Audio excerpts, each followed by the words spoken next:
Então, é possível provar a existência de Deus ou é tudo uma petição de princípio? Sim, é plenamente possível, mas eu gostaria, de, se for possível, de fazer uma breve apresentação À vontade. da coisa em geral.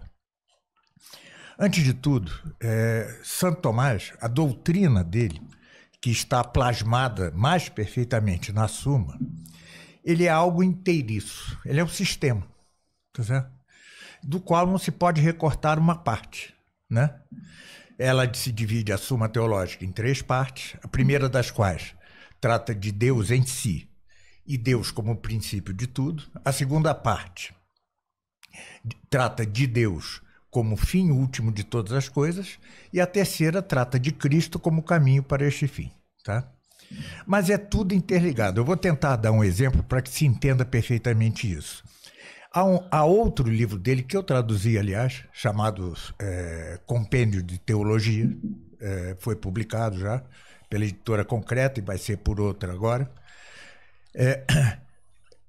As obras dele, as principais, Compêndio de Teologia e muito especialmente a Suma Teológica, são certos sorites. O que é sorite? O sorite é um silogismo ininterrupto. O que é um silogismo? Vou dar um exemplo aqui banal, né? Todo animal é mortal, mas todo cisne é animal. Logo, todo cisne é mortal. Pois bem, temos todo animal é mortal, é a primeira premissa. A segunda premissa é todo cisne é animal. E a conclusão que se tira disso, que é apodíctica, é prova, é demonstração, é a conclusão. No Sorites, a conclusão vai ser a primeira premissa do próximo silogismo, e isso ininterruptamente até o final. Tá? Por isso é que a Suma Teológica é algo inteiriço, né? Você não pode recortar. Você vai desde o tratado de Deus Uno, que é um tratado antes metafísico que teológico, passa para o tratado Deus Trino, depois das coisas saindo de Deus, né? Depois das coisas indo para Deus como causa final, e aí entra todo o relativo à ética e à política e à econômica, tá? Tudo isso interligadamente, né? É daí que vem a doutrina de Cristo Rei, assumida pelo magistério da Igreja. E no final, Cristo como o caminho. Eu sou o caminho, a verdade e a vida. Bom, então, nada se pode recortar se você quer manter a integridade do tomismo. A segunda coisa é que hoje as pessoas estão acostumadas a entender prova científica de modo falso. As pessoas estão acostumadas a entender prova como algo laboratorial, né? Algo que se possa medir, algo que se possa calcular, algo que possa ser matematizável, né? É isso que as pessoas entendem como prova. Mas esta é uma prova muito pequena, né? Na verdade, não há provas em Santo Tomás, há demonstrações. Demonstração, isso eu vou falar para responder diretamente a sua pergunta. A demonstração, ela é apodíctica, ela é e ponto, né? Não há por que não ser. Só pode deixar de ser verdadeira apodíctica por 2 razões. Ou pela má construção do raciocínio, coisa de que Santo Tomás, que era irmão gêmeo de Aristóteles, era incapaz, ou erro por premissa falsa, tá? Por exemplo, na mesma Suma, nós temos várias vezes ele falando da incorruptibilidade dos astros. Isso é uma premissa falsa, que vai gerar uma conclusão não necessariamente falsa, mas muitas vezes falsa. Bom, então é preciso entender o que é demonstração. Se não se entende o que é demonstração, não se entendem as provas de Santo Tomás. E a demonstração é isso que eu disse. Todo animal é mortal, né? Vamos vir com uma premissa particular. Todo cisne é animal. E a conclusão, todo cisne é mortal. Tá certo? Isto não há como discutir. A única chance disto não ser demonstração é que a premissa fosse falsa. Que premissa? Todo animal é mortal. Ou todo cisne é animal. O que é impossível, é evidente, Bem, as 5 vias caem nisto. Mas, para entendê-lo, é preciso retornar a uma coisa. A pergunta de se Deus é evidente. Quais são as correntes de opinião quanto a Deus em jogo? São 6. Temos, antes de mais nada, o tradicionalismo. Não o tradicionalismo no sentido moderno, o tradicionalismo condenado pelo Vaticano I. Esse tradicionalismo não vê a natureza humana como capaz de conhecer a Deus. Por quê? Porque, assim, um pouco como Lutero, acredita que a natureza humana se corrompeu completamente. Razão porque só sabemos que Deus existe pela transmissão de uma revelação primitiva feita a Adão e Eva, que teria chegado aos nossos dias. Tá? Isso foi condenado pelo Vaticano I e, além do mais, o que nós vemos não é a continuidade de certa tradição, mas a deformação dessa tradição. É o que você vê na mitologia grega, egípcia e todas as demais. A outra corrente é o ontologismo. Este, por exemplo, Malebranche, o Berkeley, né? O Louis Lavelle, para eles, nós temos visão quase que intuitiva de Deus, imediata. E conhecemos tudo mais a partir de Deus, como se estivéssemos na bem-aventurança, né? A outra corrente é o agnosticismo. O agnosticismo, embora não descreia necessariamente de Deus, não vê nexos causais entre Deus e as criaturas, de modo que possamos, pelas criaturas, chegar a Deus. Tá? Isso é o que dizia São Paulo. As coisas invisíveis se tornaram visíveis pelas coisas criadas. Bem, e finalmente o ateísmo, no campo mais radicalmente oposto, que é a negação completa de Deus. Ou seja, não há Deus e ponto final. Né? No campo católico, há 3 correntes. Eu disse aqui 6, são 7. A primeira corrente é de São João Damasceno, que é seguida um pouco, por exemplo, no século XX, por Garrigou-Lagrange, OP.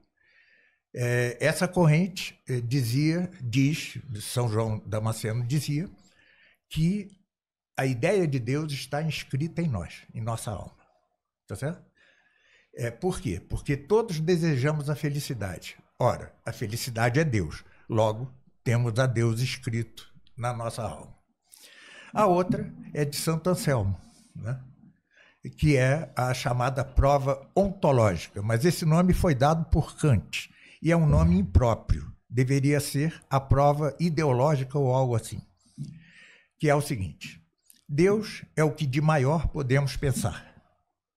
Mas, se Deus existe na nossa mente como tal e na realidade, ele é exatamente este maior que nós pensamos.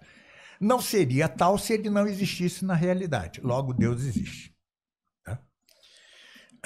E, finalmente, a corrente iniciada por Santo Tomás, tá? De fundo aristotélico com pitadas de platonismo, né? Que diz que não. Né? Deus não é evidente. Ele é evidente em si, mas não para nós. Assim como o Sol é o maximamente luminoso e, no entanto, o morcego não pode olhá-lo. Então, embora Deus seja o maximamente evidente em si, ele para nós não o é. Né? Mas, ao contrário do que dizem alguns, pode-se provar sua existência. Pode-se provar que ele exista e, ademais, conhecer algo da sua quididade ou essência. Algo. Né?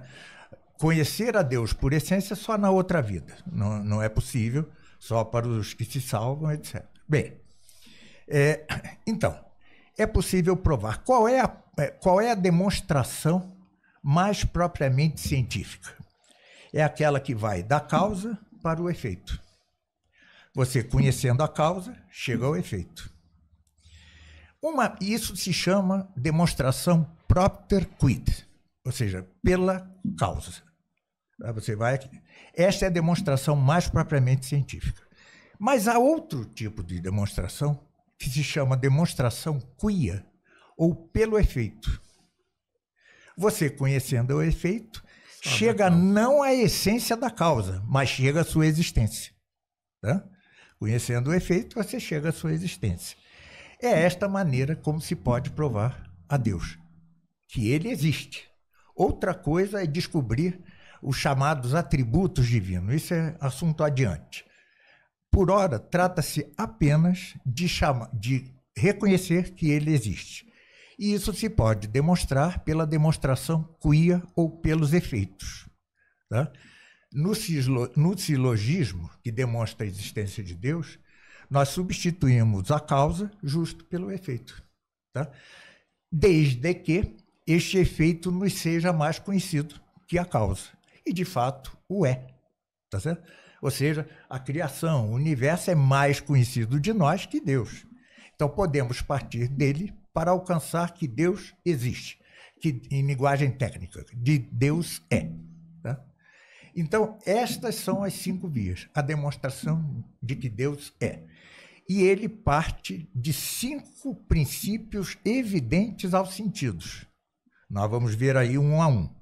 Um é o movimento, outra a causa eficiente, outra a questão do necessário e do possível, a outra dos graus dos entes e, finalmente, a ordem ao fim de entes não inteligentes. Esse é o governo do mundo. Então, você parte de coisas assim, como na primeira. Nós vemos que algumas coisas se movem. Ora, isso é evidente aos nossos sentidos, né? Aqui, ó. Vemos que alguma coisa se move. Ele parte desse mínimo apreensível pelos sentidos, e depois se vai elevando. Então, é desta maneira que se pode provar a existência. Quanto aos outros atributos que podemos conhecer, Deus é infinito, Deus é ingerado. Então, esta parte do conhecimento de certos atributos de Deus é a parte negativa, ou chamada apofática. Você não diz o que Deus é, diz como ele não é. Tá certo? Ele não é gerável, ele não é corruptível, ele é incorruptível, ingerável, infinito, não finito.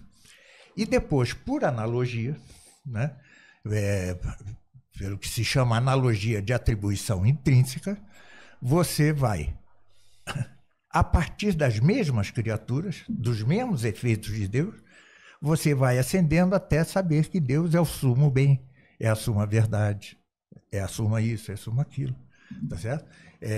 Até ter uma, como que definição descritiva, não essencial, porque a essência é só na outra vida, como que descritiva ao dizer que Deus é o próprio ser subsistente por si mesmo. Assim como o verde que saísse de uma superfície seria o verde subsistente por si mesmo. Então, é isto. Esta é a maneira de demonstrar a existência de Deus, por demonstração quia, que não é a mais propriamente científica, sem, todavia, deixar de ser científica.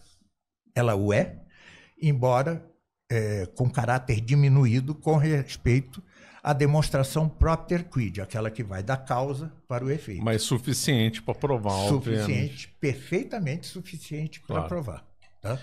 Agora, como que os gregos antigos viram essa questão? Aristóteles, Platão? Muito boa pergunta.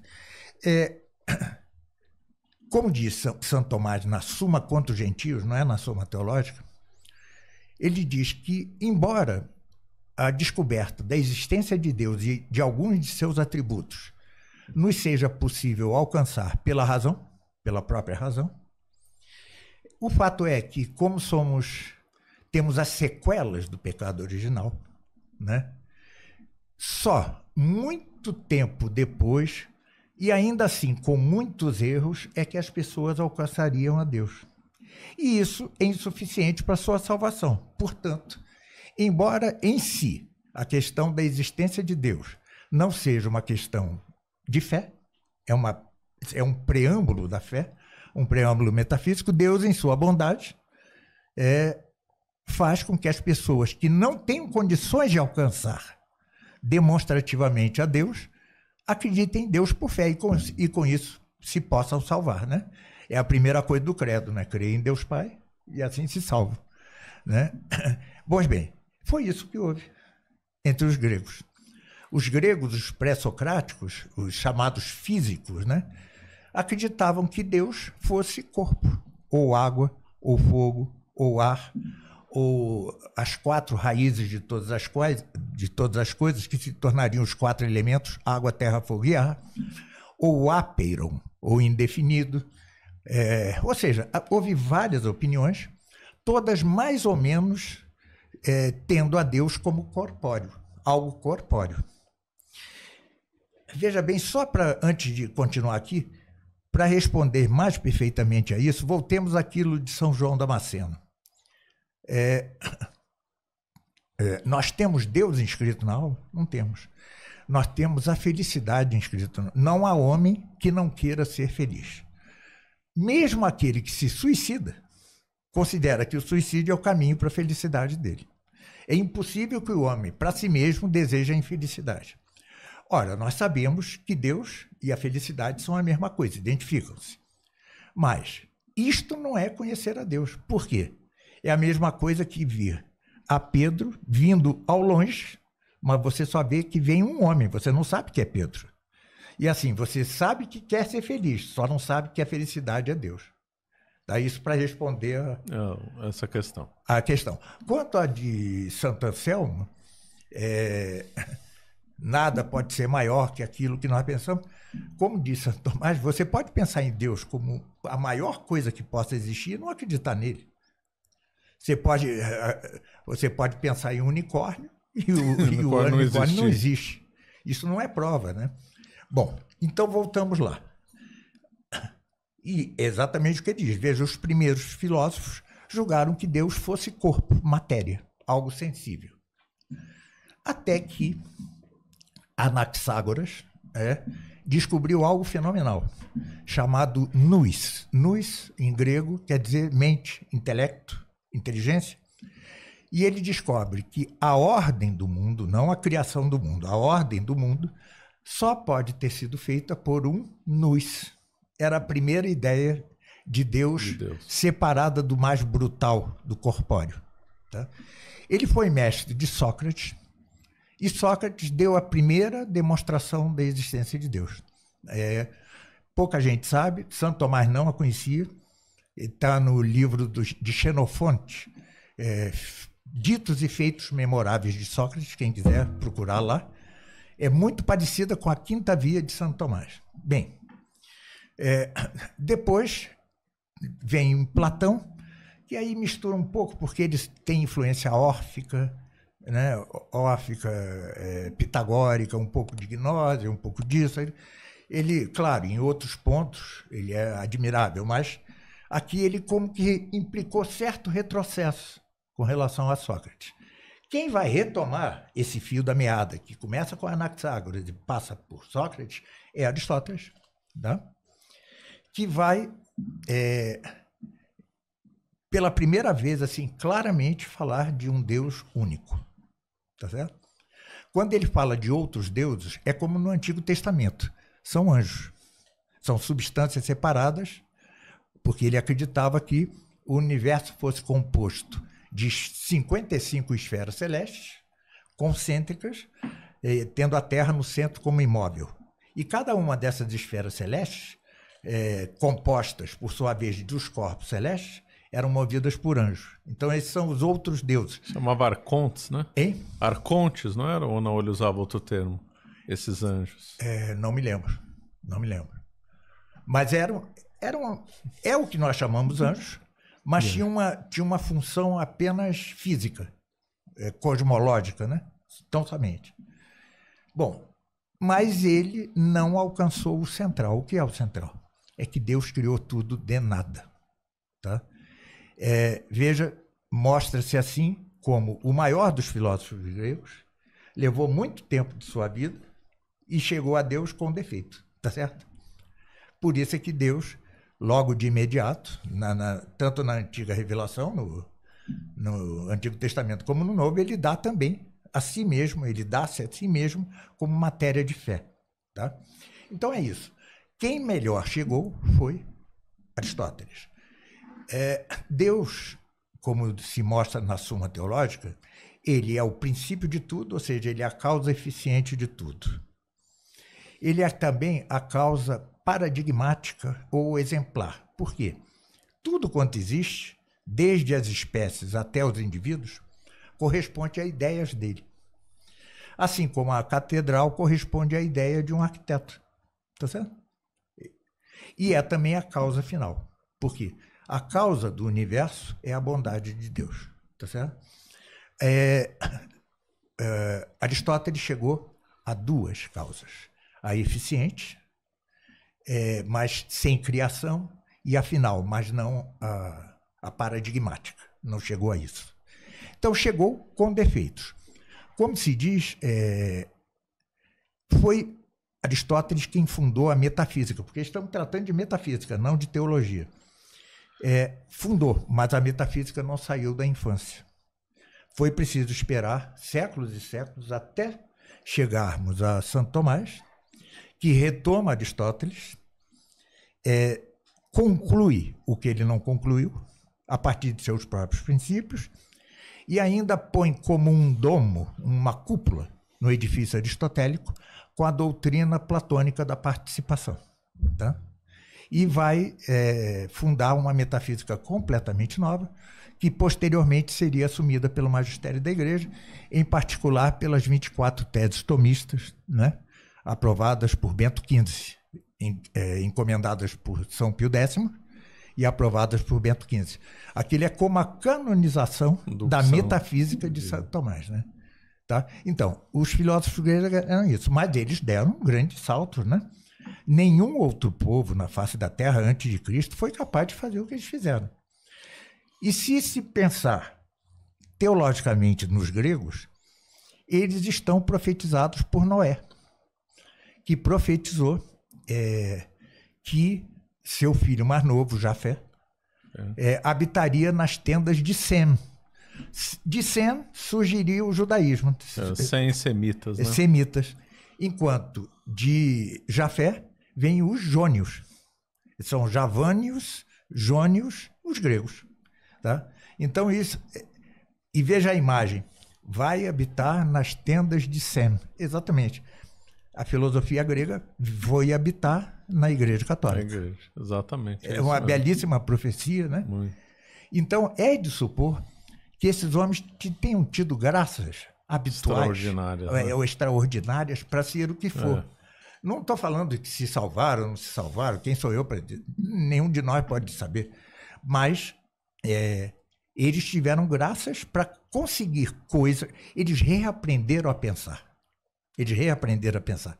Enquanto os outros povos não passavam de rebentos de filosofia, né? Você vê no hinduísmo, tem certos rebentos, no Egito, certos rebentos, entre os caldeus, mas não passa de rebentos. Enquanto na Grécia floresceu mesmo, né? Houve uma floração filosófica e metafísica, que depois de Aristóteles, porém, entra em declínio. Aí você vem com uma série de escolas, os estoicos já materialistas, né? Depois vem os epicuristas, os cépticos, os nihilistas, e aí vemos uma decadência que só vai reerguer-se um pouco já no século IV com o neoplatonismo de Plotino.